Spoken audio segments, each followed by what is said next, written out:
To be frank, I have been in quite a funk lately, quite a rut. And I think it happens to all of us. I don't think it necessarily means that we need to overhaul everything or make it really dramatic, but it's certainly feedback that something needs to change. And I want to share with you the things that I realize have put me in this rut and how I'm going to dig out of it, how I'm digging out of it. This will be short, this will be sweet, because we all appreciate that. And if you're in a rut or you've been in a rut, would love to learn from you what you do to get out of it. So first and foremost, not having something to look forward to and feeling like every day is exactly the same is a nice recipe to get you into a rut. Now, you don't necessarily have to plan a girls' trip or plan a big vacation to Europe. It can even be something like having a dinner at one of your favorite restaurants or organizing a nice evening for yourself or with a friend, something that you can look forward to. And even if you can tie goals to that, like, okay, every morning I'm going to go on a nice long walk, and as a reward, I'm going to have this nice night in or whatever. Having something to look forward to is a must for me. And I have not had anything to look forward to. I've not made anything to look forward to. I have not made events to look forward to. And I think that's one of the reasons why I've been kind of in a rut.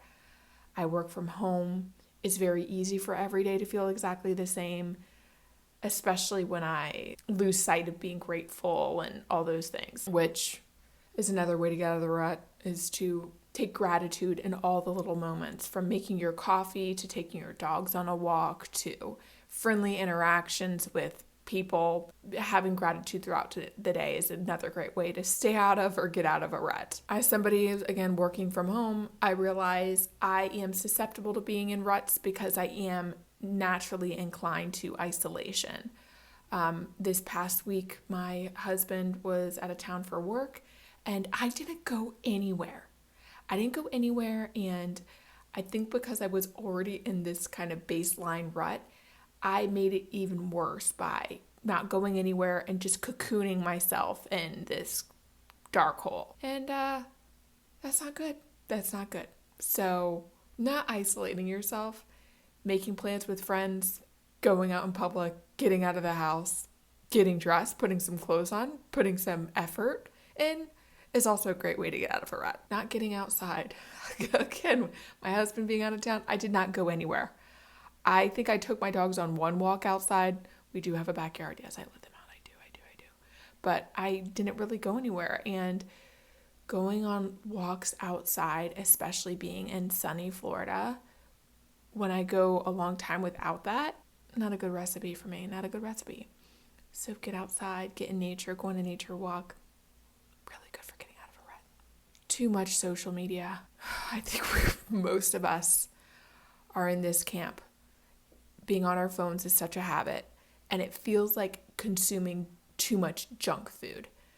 I go long periods of time without getting on Instagram, and you may notice this. I mean, my Instagram is quite frankly pathetic, and there's a part of me I'm kind of fine with that because I'm better off not being on Instagram. I know some people's businesses depend on Instagram, but if you can, it is amazing what happens when you stay off of things like TikTok, Instagram, even YouTube.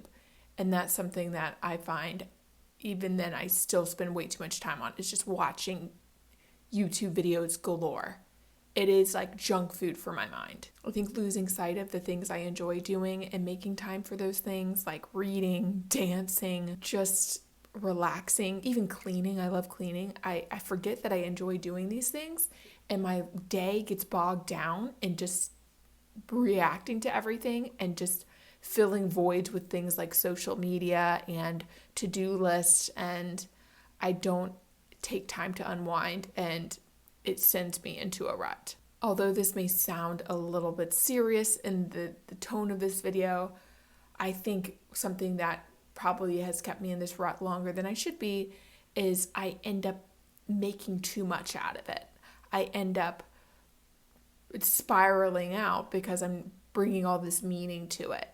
Like, oh my gosh, do I need to go back to therapy? Is this childhood trauma coming up for me? I mean, maybe it is. Maybe I should explore that. But in all reality, I've not gone anywhere for basically 2 weeks.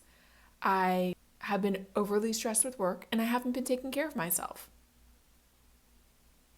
I mean, I could make all sorts of meaning around it, or I could just really take a second to relax. And some of the things that have made me realize this is even I have stumbled upon some things that have just brought so much joy to me that just made me realize, okay, you're fine. And that is this one TikToker who I actually watch on YouTube, and her name is Elise. I will link it, her channel, in her TikTok. But she's just hysterical and so real and so refreshing.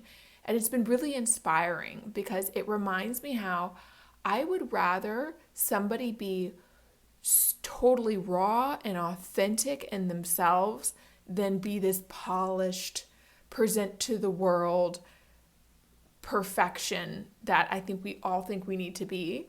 And it makes me appreciate that side of myself more too, the side that's just authentic and real. So that's been helping me get out of this. And then out of her recommendation, there's this show called Jury Duty, which has also made me realize that I just love realness and moments that don't involve social media and being on the phone, and just real human nature and the humor that's in it.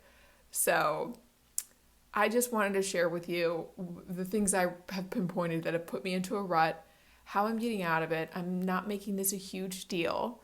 And should you have perspective around getting out of a rut or what you do to avoid a rut or your perspective on it, would love to hear that too. As with every video, thank you so much for watching, and I hope to see you next time.